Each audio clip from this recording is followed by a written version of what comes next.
Énervé, la radio qui me tape sur le système. Bonjour chers auditeurs de Radio Énervé. Aujourd'hui en compagnie de Enzo, on a l'honneur de recevoir une star, que dis-je, une pointure qui vient nous parler de son spectacle Si vous avez manqué le début. Cette star n'est pas seulement humoriste, mais aussi chroniqueur, notamment sur certaines émissions bien connues comme Touche pas à mon poste. Vous avez bien entendu compris que je parle de Jean-Luc Lemoyne. Bonjour Monsieur Lemoyne, merci de nous accorder quelques minutes avant votre spectacle de ce soir. Je vous en prie, Vous n'êtes pas trop stressé de jouer devant l'exigeant public de la Veuvez ? Ah c'est bien, ça me met bien en confiance. Ça. Je savais pas qu'il était très exigeant le public, je pensais que c'était un public cool. Donc non, j'étais pas stressé, mais maintenant grâce à vous je le suis. Super. Si vous êtes ici à Châtel, c'est parce que vous venez jouer votre spectacle Si vous avez manqué le début. Bon, on va vous épargner tous les innombrables jeux de mots qu'on aurait pu faire sur le titre de votre spectacle. On imagine que, vu le nombre d'interviews que vous avez données, tous les bons et les mauvais jeux de mots sont passés à la trappe. Pas tant que ça, on n'a pas fait trop de jeux de mots, mais vous pensez à quoi comme jeu de mots ?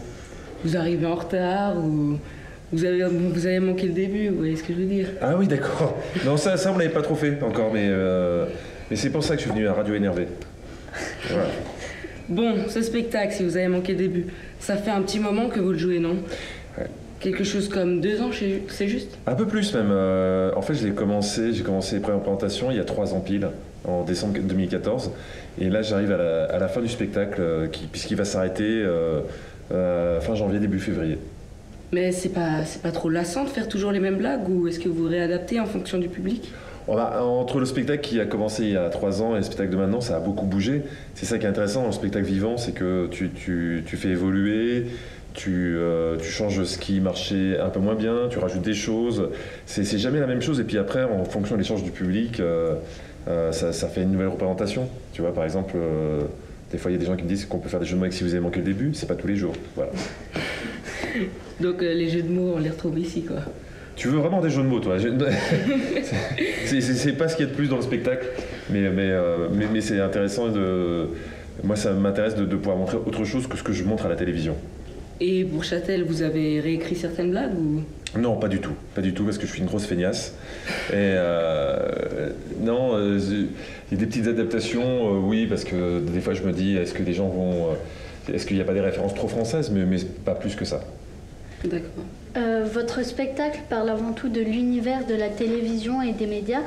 Pourquoi ce choix ? Est-ce que c'est parce que vous-même vous évoluez dans cet univers ?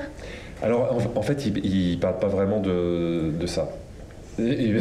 Donc j'aurais voulu te faire plaisir, mais en fait non, je ne sais pas pourquoi. J'ai vu ça dans des interviews, et non, il y a des petites allusions des fois au fait que les gens me reconnaissent de la télévision, mais sinon je parle de plein d'autres choses, et il y a quelques allusions à la télévision, mais en fait ça ne s'apporte pas là-dessus. Justement, au contraire, je voulais pas que les gens qui viennent me voir se disent « Ah ben, c'est une déclinaison de Touche pas mon poste sur scène ». Je voulais me dire que les gens qui prennent le soin et qui ont la gentillesse d'acheter un billet, je leur offre quelque chose d'autre de différent.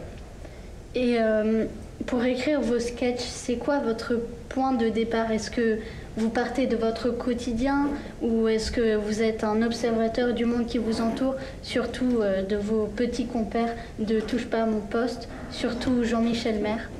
C'est quoi votre recette magique pour nous faire rire ? C'est très inquiétant quand à ton âge tu parles de Jean-Michel Maire, fais attention.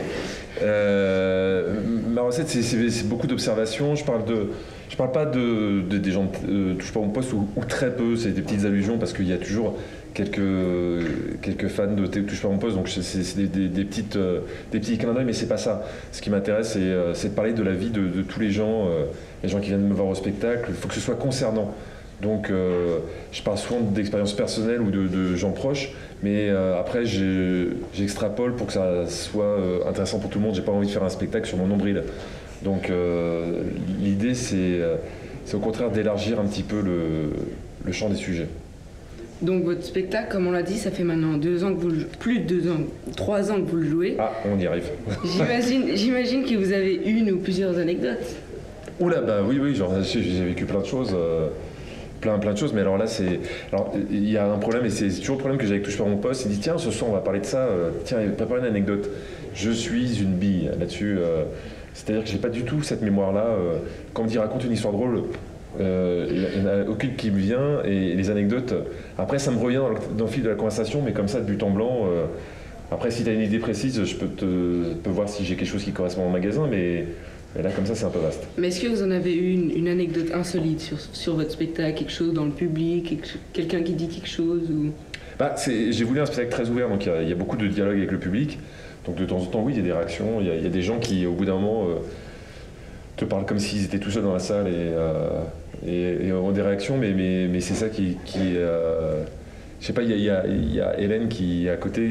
T'as une idée parce que là je sèche. De réaction dans le public. Voilà, c'est pour ça qu'elle travaille avec moi. Elle n'a pas plus d'idées que moi. Si, on en a tellement tous les soirs. Donc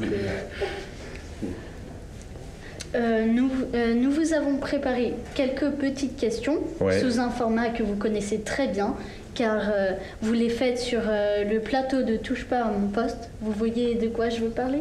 Les questions en cafetière. Non, c'est ce qu'on me dit. On me dit toujours les questions en cafetière, en 16e, mais en 4e, en général, les gens ne comprennent pas pourquoi. Mais voilà. Donc, Du coup, on vous en a préparé 2. Eh ben d'accord. Donc je vous les passe tout de suite. La première. Monsieur Lemoine, ce petit détour par la Suisse, c'est parce que vous êtes sur les pailles à Paris ou parce que vous avez une petite valise à planquer par ici? J'aimerais tellement avoir une valise à planquer. Ça serait bon signe, mais non, c'est juste pour le plaisir. Pour le plaisir de présenter mon spectacle ici. Mais je reviendrai quand j'aurai de l'argent. Et la deuxième. Alors Jean-Luc, une petite fondue après le spectacle, ça te dit? Oh, c'est très engageant.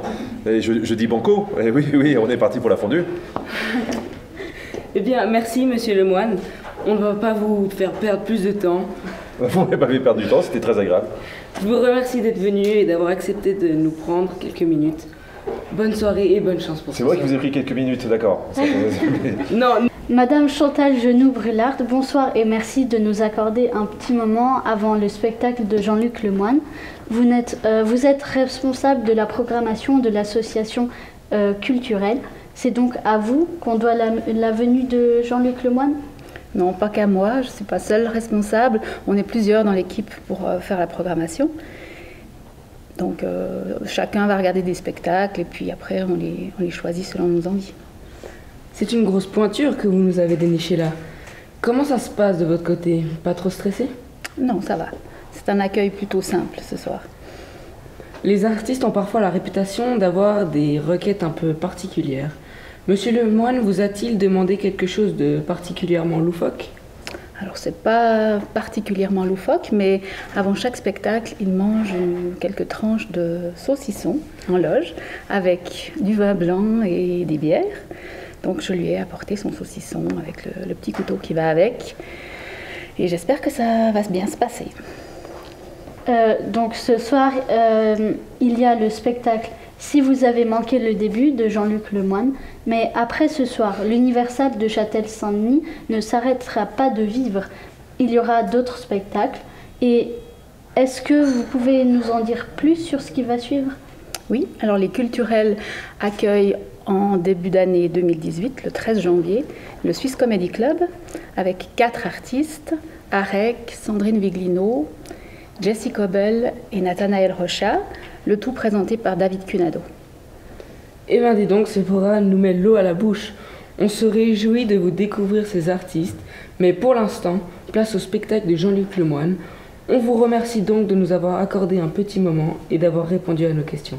Je vous en prie.